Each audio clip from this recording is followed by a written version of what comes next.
Bonjour à tous, je m'appelle Amandine, je suis la fondatrice du Journal pour Soi et votre hôte sur le podcast Pour Soi. J'ai créé ce podcast pour démystifier et vous faire découvrir toutes les pratiques et les thérapeutes du bien-être physique et mental qui peuvent nous aider lorsque l'on traverse un moment compliqué dans notre vie. À travers chaque interview, nous allons vous donner des clés et des conseils pour surmonter les difficultés de la vie. N'hésitez pas à soutenir ce podcast en mettant 5 étoiles et en laissant un avis sur Apple Podcast ou en le repartageant avec vos proches sur les réseaux sociaux. Merci beaucoup et bonne écoute. Bonjour à tous, je suis ravie aujourd'hui d'accueillir pour cette interview Sandy Richard. Sandy est kinésiologue et à travers cette interview, elle va nous expliquer exactement en quoi consiste la kinésiologie et comment se déroule une séance. On parlera aussi de mémoire cellulaire et de comment notre corps enregistre et garde en mémoire chaque événement que nous traversons. J'espère que cet épisode vous plaira, je vous souhaite une très bonne écoute. Bonjour Sandy. Bonjour Amandine. Je suis ravie de vous accueillir sur Podcast pour Soi. On va commencer tout de suite par la première question. Est-ce que vous pouvez vous présenter en quelques mots ? Oui, alors je suis Sandy, je suis kinésiologue et je suis installée dans l'Ouest lyonnais. Très bien. Et pourquoi la kinésiologie ? Pourquoi vous en êtes arrivée à là ? En fait, c'est une reconversion. Je me suis posé pas mal de questions en 2015. Après un long parcours en marketing communication, je me suis rendu compte qu'en fait, ça me correspondait plus. Le fait, la course au toujours plus, toujours avoir plus de résultats, plus. Je me suis dit, mais en fait, ça n'a pas de sens. En tout cas, pour moi, ça n'avait pas de sens à ce moment-là. Je me suis dit qu'il y avait beaucoup de choses dans le monde qui n'allaient pas dans le bon sens. Et je me suis posé la question de quel était mon rôle là-dedans. Qu'est-ce que moi je pouvais y faire et comment je pouvais intervenir pour que les choses aillent dans le bon sens. Et voilà, et donc suite à toutes ces questions-là, j'ai commencé à travailler un peu sur moi, en allant voir différentes personnes. J'ai fait de la PBA, j'ai fait de la kinésiologie, et là, en creusant, je me suis rendu compte que c'était génial. Ça me faisait vraiment vibrer à l'intérieur d'aborder toutes ces questions-là, et puis plus je creusais et plus ça m'intéressait, et je me suis dit bah oui, en fait c'est ça qu'il faut que je fasse. Voilà, donc j'ai commencé à me former, et puis j'ai adoré. Et voilà, et j'ai ouvert mon cabinet quelques années après. Et en quoi consiste en fait la kinésiologie ? Est-ce que vous pouvez nous expliquer ce qu'est en fait cette pratique ? La kinésiologie, c'est une approche douce, inspirée de la médecine traditionnelle chinoise et des neurosciences, où on utilise le test musculaire. Alors le test musculaire, c'est un moyen de chercher des stress qui nous empêchent d'avancer comme on veut, qui nous empêchent d'atteindre nos objectifs. Et ce qui est intéressant dans la kinésiologie, c'est qu'on prend en compte la personne dans sa globalité. Donc ça veut dire qu'on prend en compte à la fois le physique, l'émotionnel, le psychologique et également l'énergétique. Et on se rend compte qu'en fait, une personne, c'est tout ça à la fois. On ne peut pas juste séparer, parce que tout est important et tout a un impact. Tout est imbriqué l'un dans l'autre et tout a un impact dans son ensemble. C'est pour ça qu'on dit par exemple, quand vous apprenez une mauvaise nouvelle, vous avez besoin de vous asseoir parce que vous avez les jambes coupées. Ça montre que l'information que vous recevez, le stress que vous recevez émotionnel, il a un impact également sur le physique. Et donc en kinésiologie, on utilise le test musculaire pour chercher ces stress-là et voir avec les muscles où est-ce qu'il y a du stress et comment on peut aider la personne à trouver un nouvel équilibre. Et c'est vrai, je préfère le dire aux auditeurs. Sandy a eu la gentillesse de me proposer de tester la pratique.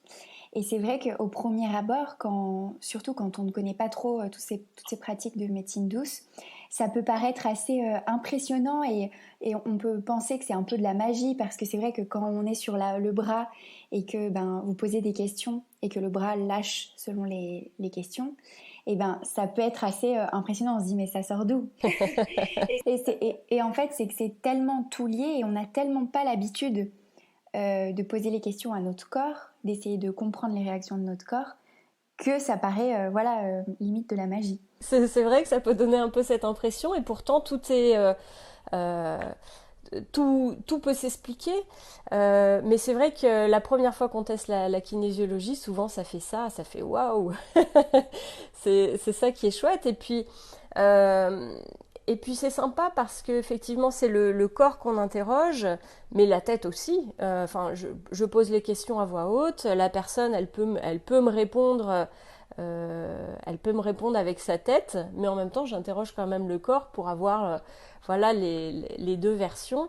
Et puis, des fois, la personne, elle sait pas. Elle sait elle constate qu'elle est bloquée, mais elle sait pas pourquoi, elle sait pas comment se débloquer, elle sait pas quelles sont les clés pour avancer, alors qu'en fait le corps, lui, il a toutes ces clés-là, il a ce qu'on appelle la mémoire cellulaire, donc c'est-à-dire tout ce qu'on a vécu depuis la conception jusqu'à aujourd'hui, c'est enregistré dans nos cellules. Donc notre tête se souvient d'une partie, mais pas de tout, alors que le corps, lui, il sait, il a tout enregistré. Et notamment quand il y a quand il y a des émotions fortes, ça s'inscrit dans le corps. Également tout ce qui est chute, impact physique, enfin tout ça est enregistré. Et puis on peut faire ce qu'on appelle des récessions d'âge, donc c'est-à-dire retourner dans le passé pour essayer de trouver une information euh, dans le corps qui a pu avoir un impact sur ce que vous vivez aujourd'hui, comme si ça faisait écho en fait. Et ce qui est important de le préciser, mais vous l'avez déjà dit, c'est que c'est quand même basé sur la médecine chinoise, qui a quand même depuis tant d'années prouvé son efficacité, et aussi sur les neurosciences. Et les neurosciences, c'est des choses qui sont... il y a énormément de recherches, il y a énormément d'études, et ils prouvent toute l'efficacité en fait. Et parce que c'est vrai que pour des personnes qui n'ont pas l'habitude d'entendre ce genre de discours, de dire que nos cellules ont une mémoire, ça, ça peut paraître bizarre. Mais pourtant, si on s'y intéresse un petit peu, et même, je pense, dans votre formation, tout est prouvé, en fait. Tout à fait, tout à fait. Et ça, c'est important de le préciser. Et concrètement, donc, alors, moi, je sais, mais est-ce que vous pouvez expliquer comment se déroule une séance de kinésiologie? Oui, alors la personne arrive, en général, elle sait pourquoi elle vient consulter, donc on prend un petit moment pour expliquer ça, pour qu'elle puisse m'expliquer un petit peu quels sont ses objectifs, vers quoi elle a envie d'aller. Moi, je pose également quelques questions supplémentaires pour avoir un petit peu le terrain, la façon dont vit la personne. Et puis après, on passe sur la table, donc c'est une pratique habillée. En général, la séance se passe allongée, mais parfois on peut la faire debout ou assis. Et puis après, je vais interroger le corps. Je vais commencer la séance en faisant ce qu'on appelle des pré-tests. Donc, c'est-à-dire voir un petit peu comment on travaille ensemble, s'il y a des petites corrections à faire, des petits ajustements à faire avant de vraiment commencer la séance. Si le corps a besoin d'un mini rééquilibrage, on va dire, avant de vraiment commencer. Et puis après, on va chercher des informations par rapport à ce qui a été dit. On va trouver des stress, on va voir là où en général, on utilise l'avant-bras pour pouvoir faire ce qu'on appelle le test musculaire. Et donc on va voir qu'est-ce qui crée des stress, quand est-ce que le tonus musculaire du bras lâche, et puis je vais noter tout ce qui lâche. Et puis dans la séance, une fois qu'on a suffisamment d'informations, on va pouvoir faire les corrections. Alors les corrections, elles peuvent être très variées, ça peut être des mouvements du corps, des mouvements des yeux, des points sur le crâne à tenir, des points d'acupression, des phrases à dire. Des fois on travaille avec les couleurs, des fois c'est des zones du corps à frotter, donc c'est vraiment très très riche et très varié. Et puis une fois qu'on a fait toutes ces corrections, on va retester tout ce qui lâchait en début de séance pour s'assurer que pour le corps, tout ça n'est plus un stress. Donc par rapport à l'objectif qui a été fixé en début de séance, à la toute fin, on va vérifier si l'objectif... Alors ça ne voudra pas dire que l'objectif est atteint, ça voudra juste dire que le corps dans sa globalité, quand je dis corps, c'est donc physique, émotionnel, psychologique, énergétique, que tout ça ne provoque plus de stress pour la personne, de façon à ce qu'elle puisse avancer sur son chemin sereinement pour atteindre ses objectifs. D'ailleurs, si je peux rajouter quelque chose, je trouve que la kinésiologie a la particularité que c'est pas le kinésiologue qui guérit entre guillemets la personne ou qui agit sur la personne. C'est pas ok, j'arrive à la séance, je me laisse faire, je repars et tout est réglé. Non, le kinésiologue il est là pour accompagner la personne. Donc il est là pour mettre la lumière d'une certaine façon, pour aider la personne à trouver les clés, à faire des liens avec peut-être ce qu'elle a vécu, et l'aider à trouver les clés pour aller mieux. Mais la personne, elle reste très active. Donc c'est aussi à elle de faire ce qui est nécessaire pour pouvoir évoluer, avancer vers le mieux-être. Mais en même temps, dans la plupart des pratiques de médecine douce, la personne, le patient, le client, il est toujours très actif parce que dans tous les cas, même dans tout ce qui est coaching, dans tous les cas, le thérapeute, il a beau être le plus doué possible, il n'a pas vécu ce que le client a vécu. Donc il n'y a que le client qui peut dire ce qu'il a vécu, qui peut comprendre réellement ce qu'il a vécu, mais vous, en fait, c'est comme un traducteur. C'est très vrai ce que vous dites, en fait, pour la plupart des approches, le client ou le patient doit être actif. En tout cas, c'est comme ça qu'il y aura le plus de résultats. C'est en se disant, bon, ok, là, je suis en train de vivre une situation qui ne me convient pas, j'ai envie que les choses changent, je ne sais pas comment me sortir de cette situation, donc je me fais accompagner. Mais quand même, je suis dans l'action et je fais ce qu'il faut pour que les choses bougent. Et c'est comme ça qu'on a le plus de résultats. C'est quand la personne, elle est prête déjà. Donc toutes les personnes qui viennent parce que, ma femme m'a dit qu'il fallait que je vienne. Ou maman m'a forcé. Là, ça marchera moins bien que si la personne elle a vraiment envie de sortir de la situation qu'elle a envie de vivre. Là, on aura des bons résultats parce qu'elle est prête, et elle est motivée et on va faire ce qu'il faut ensemble. Voilà, on va avancer ensemble pour qu'elle puisse évoluer. Ça, je me souviens, vous me l'aviez dit que c'est hyper important et même quand on va voir un psychologue ou peu importe quel type de thérapeute, si la personne n'a pas envie d'aller mieux ou n'a pas envie d'aller voir le thérapeute, ça va être très compliqué. Enfin, après, vous n'êtes pas magicien non plus. Par rapport à ce que vous disiez, le kinésiologue, il n'a pas, ou le thérapeute de manière générale, il n'a pas vécu ce qu'on a vécu. Oui, c'est vrai, parce que chaque personne vit l'événement à sa façon. Et en même temps, ce qui est rigolo à voir, c'est que souvent, les gens qui viennent nous voir, leur histoire fait un petit peu écho à la nôtre. Les problématiques qu'ils rencontrent sont souvent des problématiques qu'on a pu rencontrer aussi. Et des fois, on a envie de dire, mais moi aussi j'ai connu ça. Alors bon, on garde sa posture de thérapeute, de professionnel. Mais bon, c'est marrant de voir le parallèle qu'il peut y avoir, soit dans la vie de la personne, soit dans les problématiques qu'elle peut connaître. Et c'est pour ça que c'est important aussi en tant que thérapeute de vraiment travailler sur soi. Moi j'ai envie de dire, c'est le travail d'une vie. Il y a la formation initiale où on travaille vraiment sur soi, mais on continue toute sa vie de travailler sur soi et c'est très important pour pouvoir accompagner les personnes de manière vraiment qualitative, parce que ce que la personne est en train de traverser, il faut que nous, on l'ait déjà dépassé, parce que sinon, ça ne peut pas fonctionner. Je me rappelle d'une fois, quand j'étais en formation de kinésiologie, donc on se fait des séances les uns sur les autres, en pratique. Bon, j'avais une problématique que je traitais depuis un moment, enfin ça faisait plusieurs séances que je travaillais sur ce sujet-là.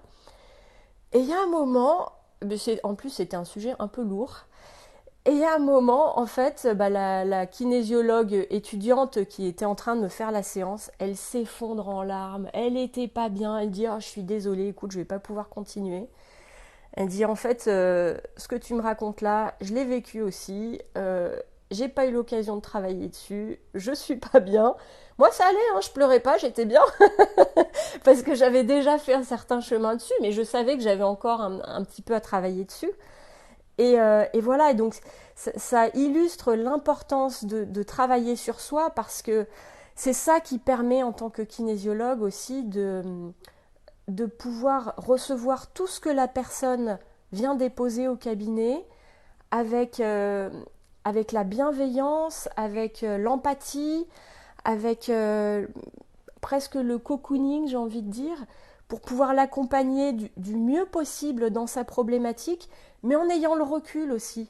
Parce que même si c'est une situation que nous, on a déjà vécue, ou pas, hein, d'ailleurs, ou pas, mais en tout cas qui peut faire écho à ce que, par exemple, un proche ou quelqu'un de notre famille a pu vivre, et ben c'est en ayant travaillé sur soi qu'on peut prendre le recul et que on va pas enfin voilà qu'on est bien qu'on peut l'accompagner sereinement. Mais ça, je le répète dans tous les épisodes, mais on ne sait jamais s'il y a des nouveaux auditeurs au fur et à mesure. C'est hyper important de savoir qu'un thérapeute n'est pas né thérapeute, et que s'il a choisi cette approche, c'est parce que c'est une approche qui lui a fonctionné pour lui ou pour elle. Et aussi, il y a l'histoire, mais ça, c'est pareil pour les kinésiologues, pour les psychologues, pour peu importe les spécialités.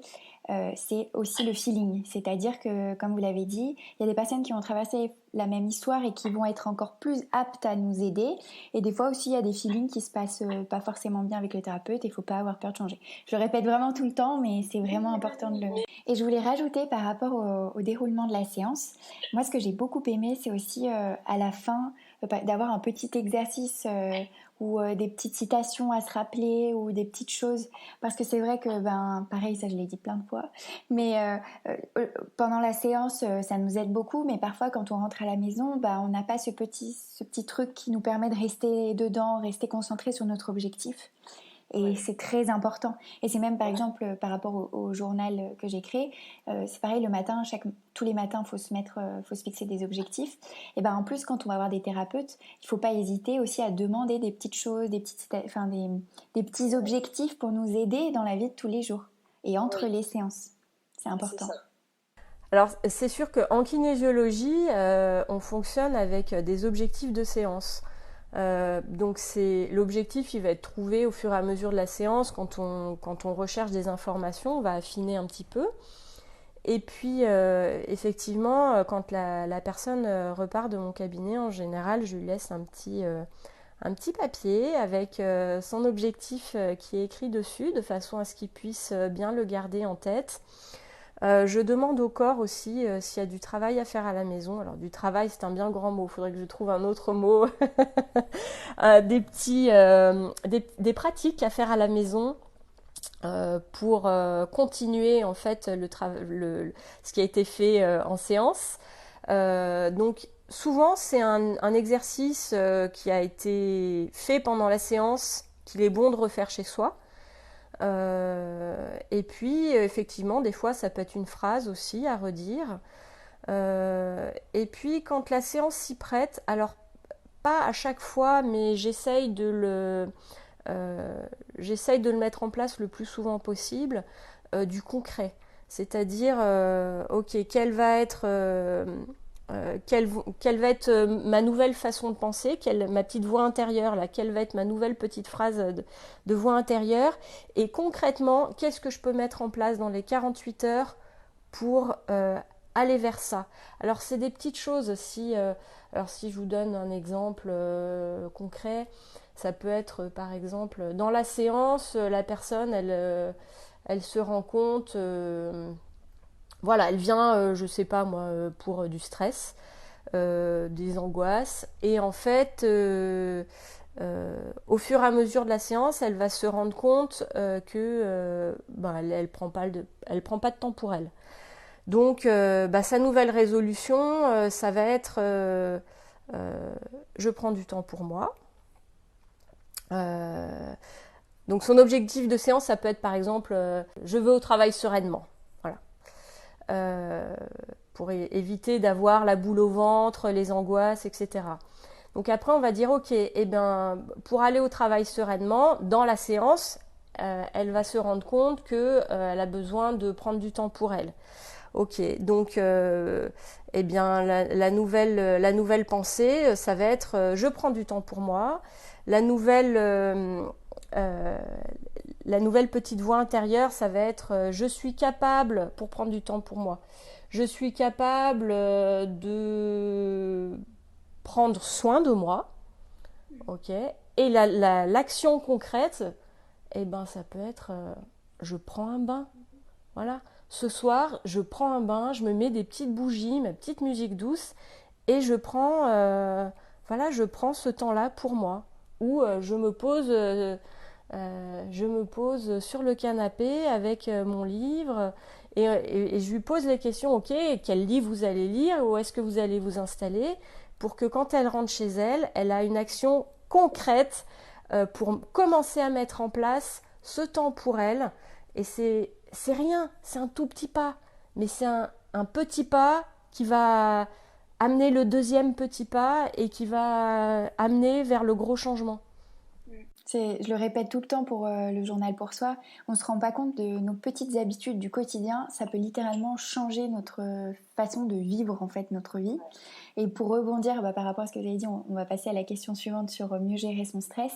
Je voulais juste rebondir sur le fait que c'est très important parce que parfois il y a beaucoup de personnes qui savent en fait concrètement ce qui ne va pas, la problématique, mais il n'y a jamais d'action. Et c'est l'action qui permet de résoudre les problèmes. C'est bien de savoir ce qu'on a, mais derrière, il faut mettre en place les actions et agir en fait. C'est dans l'action que ça peut changer. Tout à fait. Et je voulais savoir, donc ma question suivante, c'est comment la kinésiologie peut nous aider à mieux gérer notre stress, comment ça peut nous aider à gérer cette problématique. Alors déjà, par définition, la kinésiologie recrute le stress, c'est-à-dire va chercher ce qui est facteur de stress pour la personne. Et quand je dis facteur de stress, ça peut être, je sais pas, quelqu'un qui a des douleurs chroniques, elle s'en rend peut-être pas compte, mais c'est source de stress et source de fatigue pour elle. Et si elle ne s'en occupe pas, des fois ça peut durer des mois, des années, on peut arriver à une sorte de burn-out ou de dépression juste parce qu'il y a une douleur qui n'a pas été, ou une gêne physique qui n'a pas été traitée. Donc, voilà, donc effectivement, le stress physique, psychologique, émotionnel, énergétique, et c'est tout ça qu'on va prendre en compte. Et puis ce qui est important aussi, c'est de pouvoir faire les liens entre ce qu'on ressent et les symptômes qu'on a. Quand je parlais tout à l'heure de boule au ventre, ok, pourquoi on a cette boule au ventre? Parfois on le sait, parfois on le sait pas, parfois on croit savoir et puis en fait il y a d'autres choses. Souvent en fait il y a plusieurs causes. Même quand on va pas bien, quand on se fait mal, c'est rarement une cause. C'est souvent plein de choses qui cumulées font que. Et puis, ce qui est important, c'est de pouvoir se reconnecter à son corps, à ses sensations, se rendre compte qu'en fait, accueillir une émotion, c'est aussi être dans son corps.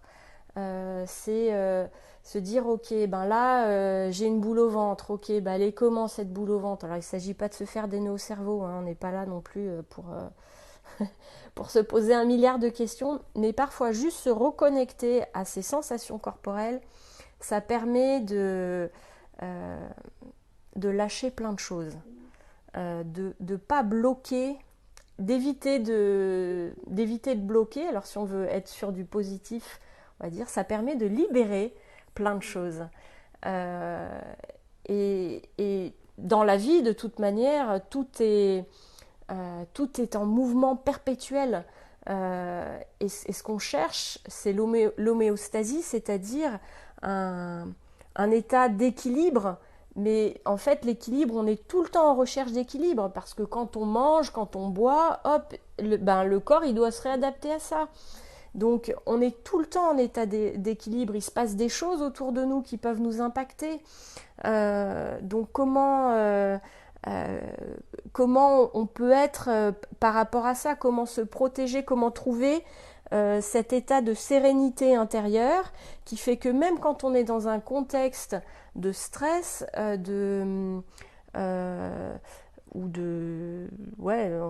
là, hein, typiquement, on est en train de vivre une crise sanitaire qui est quand même qui a quand même un impact énorme sur plein de choses, sur le bien-être des gens, sur l'économie, sur l'écologie. Il y a plein de choses qui se passent autour de nous, sur le fait de voir nos proches ou pas. Et c'est essayer de trouver, malgré tout ce qui se passe, qui peut être perçu comme difficile, mais qui peut être aussi perçu comme d'autres opportunités aussi, de trouver cette sérénité intérieure, de trouver son équilibre pour avancer en étant bien, malgré ce qui se passe autour de nous. Pour conclure les interviews, j'aime bien poser 3 petites questions. La première question, c'est si vous aviez un conseil sur le bien-être mental à donner, qu'est-ce que vous diriez? Alors, sur le bien-être, moi j'ai presque envie de dire le bien-être mental, mais pas que. Le bien-être général, parce qu'encore une fois, on est tout ça. On est un mental, mais on est aussi un corps, on est aussi des émotions, on est aussi de l'énergie, on est tout ça. J'ai envie de parler de cette reconnexion à soi, de cette petite flamme à l'intérieur qu'on a, et se faire plaisir. C'est-à-dire, au lieu d'écouter sa tête, oh, il faut que je fasse ça, et j'ai ça aussi à faire, etc., se dire, ok, de quoi j'ai envie? Qu'est-ce qui me fait vibrer à l'intérieur? C'est quoi qui me fait pétiller? Et en fait, c'est ça. C'est vers ça qu'il faut aller. C'est ça qui nous fait avancer, qui nous fait être bien, qui nous fait être dans la joie et puis avancer facilement. Tout devient fluide en fait quand on écoute cette petite voix ou cette petite flamme intérieure qui est au niveau du cœur. C'est super important. Quand on arrive à faire pétiller ça, c'est magique. Mais important de préciser, d'écouter cette petite flamme, comme vous l'avez dit, au niveau du cœur, de s'écouter son corps et pas forcément écouter la voix qu'on a toujours dans la tête. Parce que parfois cette voix-là, elle nous aide pas forcément. La petite voix, c'est elle qui nous fait culpabiliser, c'est elle qui nous met la pression, c'est elle qui nous dit oh là là, il y a encore ça à faire et qui a un poids sur les épaules ou dans le dos. Mais en fait, en écoutant son cœur, en écoutant sa flamme là, on n'est pas forcément en contradiction avec la tête. Des fois, on va arriver au même résultat. Je prends souvent cet exemple, mais quand on rentre chez soi et qu'on se rend compte que la maison, elle est en bazar et ça va pas, il faut ranger. Non, en fait, c'est pas il faut ranger. C'est ok, de quoi j'ai envie? J'ai envie d'être bien chez moi, j'ai envie de pouvoir rentrer chez moi et d'être sereine chez moi. Ok, pour être sereine chez moi, j'ai besoin que mon intérieur soit rangé. Ok, dans ce cas-là, on va faire en sorte que l'intérieur de chez soi nous rende heureux. Et pour ça, on va ranger. Ça, c'est bien de voir comme ça parce que ça permet d'avoir un objectif positif. C'est-à-dire quand on arrive et qu'on est, comme les Américains ils disent, overwhelmed, c'est oh là là, mais j'ai tout ça à faire, mon Dieu, c'est négatif. Alors que si on se dit, allez, je vais retrouver mon petit havre de paix et on le fait avec le sourire et même si voilà, c'est sûr qu'après une journée de travail, parfois on n'a pas forcément envie, mais il faut qu'il y ait un objectif positif pour faire une action positive et c'est important. Mais alors, si on rentre du travail qu'on n'en a pas forcément envie, ok, ben on a envie de quoi? On a envie de se poser, ok, et ben on se pose. Et puis après on se pose et puis on se dit ah oui mais en fait là je me suis posée mais je suis pas complètement bien parce que là quand je vois le bazar, ok, et ben qu'est-ce que je vais faire pour être vraiment bien? Et c'est ça qui est chouette, c'est se mettre ouais comme vous le dites dans du positif, dans de l'agréable, quelque chose qui nous fait plaisir. Et c'est ça qu'il faut écouter. Et si c'est pas le bon moment, et ben c'est pas grave, on le fait pas maintenant. On le fait quand on en a envie. Alors après, je suis d'accord, hein, des fois, on peut avoir des contraintes, on peut avoir des enfants, bah oui, ils vont pas attendre pour manger. Hein, on a beau ne pas avoir envie de faire à manger, des fois, il faut bien les nourrir. Mais dans la mesure du possible, en fait, il y a plein de choses qui peuvent être, qui sont plus flexibles qu'on ne le pense. Et est-ce que vous avez un livre qui a impacté votre vie et que vous aimeriez partager avec nous? Ah oui, il y a une petite BD qui a changé ma vie. Parce qu'en fait, c'est en grande partie grâce à elle que je me suis reconvertie. Ça s'appelle Émotions, enquête et mode d'emploi d'Armella. Et qui est super parce qu'elle est à portée de tous, aussi bien d'un enfant que d'un adulte, que d'une personne déjà éveillée, j'ai envie de dire, enfin déjà bien avancée sur son parcours de travail sur soi. Et cette petite BD, elle donne plein de trucs et astuces sur comment être bien, comment gérer ses émotions, comment voilà, avoir des petits exercices, des petits défis dans la vie de tous les jours pour être bien, comprendre comment on fonctionne. Et c'est ludique. J'adore. Bah j'ai une amie, Charlène, qui vient vous voir en plus, c'est grâce à elle que je vous ai découvert et elle les a achetés et elle m'a dit que c'était génial aussi. Hein. Ah oui, ouais, oui, je les recommande souvent. Je devrais peut-être demander des royalties d'ailleurs. Non, c'est vraiment des super BD. Et puis la personne, Armella, là, qui fait ces BD, j'ai eu l'occasion de la rencontrer parce qu'elle est venue sur Lyon faire une conférence. Voilà, c'est une très belle personne aussi. Donc, je vous invite à découvrir ce qu'elle fait. Je mettrai le lien dans le descriptif de l'épisode. Plaisir, elle a un petit blog aussi avec plein de petites choses sympas.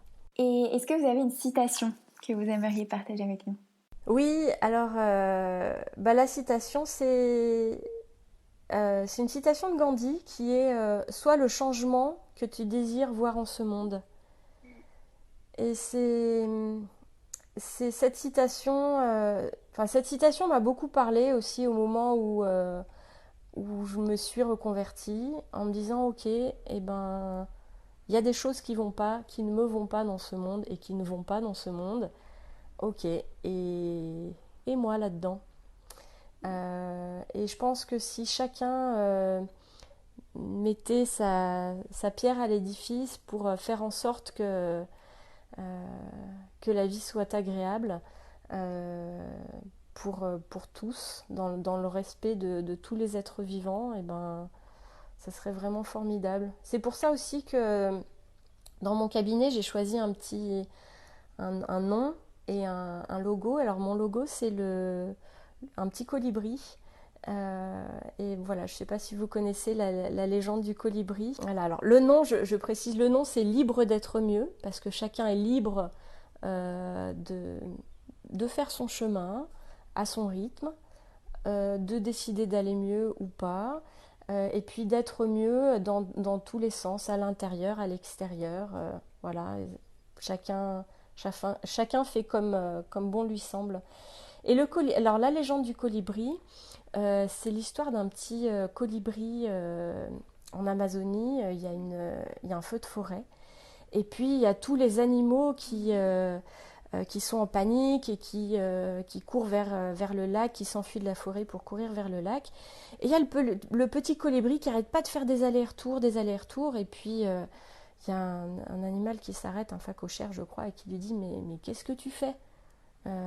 Ça sert à rien, là, tu fais des allers-retours vers le lac, tu ramènes une goutte à la fois, c'est pas avec ça que tu vas éteindre le feu. » Et le colibri lui dit « Oui, je sais, mais je fais ma part. » Si, je l'avais déjà entendu, mais je ne savais pas que c'était une légende par rapport à ça. C'est super mignon, c'est très, très vrai. Et pour rebondir sur la citation, même sur le fait, même pas de changer sa vie totalement et de faire une pratique qui peut aider les autres, même si c'est très bien, même dans tous les jours, c'est vrai que souvent on se plaint de certaines réactions de certaines personnes, mais souvent il faut montrer l'exemple, et c'est-à-dire, c'est très bête, mais par exemple en voiture, éviter de trop réagir quand quelqu'un fait des incivilités, de prendre sur soi. Je prends toujours l'exemple de la voiture parce que c'est vrai qu'on a tellement tendance à réagir sur le coup, et si on reste calme, peut-être que la personne, elle va voir qu'en fait, il n'y a pas besoin de faire des incivilités ou des choses comme ça. Exactement. Et même avec nos relations, avec nos amis, notre famille, c'est dans un sens montrer l'exemple en fait. C'est ça. Et puis c'est aussi se dire, ok, vous parliez de se plaindre, il y a telle et telle chose qui ne va pas. Ok, et qu'est-ce que je fais pour que ce soit différent ? La situation ne va pas, ok, faut la changer alors. Moi, dans mon travail, dans mon ancien travail, il y avait des choses qui ne me convenaient pas. Et c'est là où je me suis dit, ok, au lieu de râler là, au lieu de râler dans ton coin et de mettre une ambiance qui n'a pas lieu d'être, enfin je veux dire, le travail, idéalement, il faut quand même se faire plaisir au travail. Si ça me convient pas, il faut que je change, soit que je fasse changer les choses dans mon travail, ou soit que je trouve un travail qui me convienne davantage. Et dans tout, c'est vrai, il y a telle chose qui me va pas, ok, je fais en sorte que ça me convienne. Malheureusement, en fait, c'est qu'on est programmé souvent à aller tout de suite dans la facilité, parce que c'est la plainte, en fait, se plaindre, tout ça, c'est beaucoup plus facile parce qu'on a tellement l'habitude de faire ça que de plutôt au contraire de se plaindre, de changer les choses. Des fois, on a juste besoin d'un petit coup de pouce pour être dans l'action, hein. C'est ce que vous disiez tout à l'heure. Des fois, on sait ce qui bloque, mais on n'arrive pas à passer dans l'action. Et justement, c'est en allant voir un thérapeute, une kinésiologue ou autre, quelqu'un qui nous convient, qui peut nous aider à aller dans cette action, quoi. Ok, ça me va pas, mais aujourd'hui, je sais pas comment avancer, je me sens bloquée, ou je sais ce qu'il faudrait que je fasse, mais alors là, j'ai pas le courage, c'est trop gros. Ok, on va couper un petit morceau pour que ce soit atteignable. Merci beaucoup Sandy. Juste pour les auditeurs qui nous écoutent et qui sont lyonnais, si on veut vous retrouver, il y a un site internet, un très très beau cabinet, je dois le préciser, il est vraiment très beau, on s'y sent très bien. Et je mettrai le lien pour la prise de rendez-vous. Avec plaisir, merci Amandine.